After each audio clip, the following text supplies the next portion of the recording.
We've raised what over 220 million in in capital from some awesome investors like Initialized Capital, Tiger Global, and SoftBank. So what has the fundraising journey been like, and maybe what are some key fundraising learnings? So in my pre-seed round, again, I knew nothing. I never even heard of Y Combinator when I started Papa.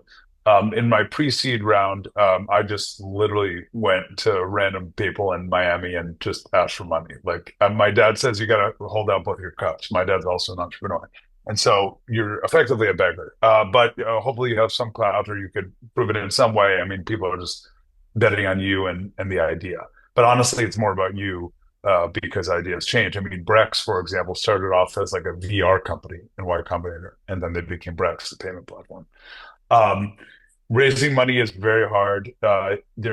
People talk about 2021 being kind of like easy. Nothing about any of my funding rounds, except for one, was what I would call easy. And it wasn't easy because I took a lot of effort to get into Y Combinator, but demo day is the most magical moment, in my opinion, that I've had from a funding perspective. And I've been trying to replicate the FOMO that occurs during that moment ever since. I got pretty close to it, but there's nothing like getting on stage, being this hot company that's mission driven, that's growing. I mentioned the 50,000 and in front of all of Silicon Valley, you know, interest in the company.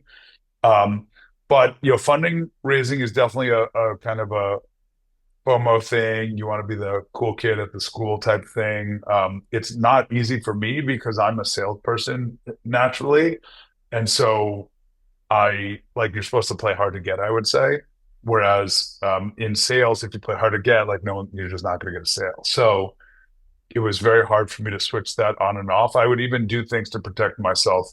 Like I would schedule emails instead of sending them.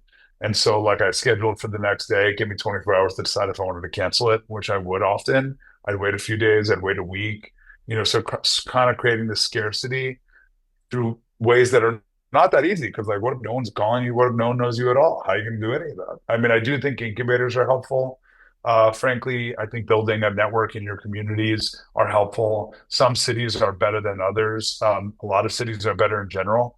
Now, Miami, as an example, not one Florida investor invested in Papa, and like I'm like the Miami darling, and I feel it's kind of a funny joke between us now. We're all friendly, but Papa was this like kind of crazy idea, and all of these people were like real estate people that wanted to be VCs. But in New York, Chicago, Boston, California, et cetera, North Carolina, there's a lot of communities. So I would enjoy things like this. I mean, it's really just about putting yourself out there. Like, there's really not some sort of a secret sauce from my perspective. It's just like banging your head against the wall, you know, until you figure stuff out. And that can be around fundraising, around technology development, around hiring.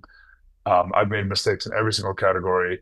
I make mistakes still. I make the same mistakes again. But I keep smiling.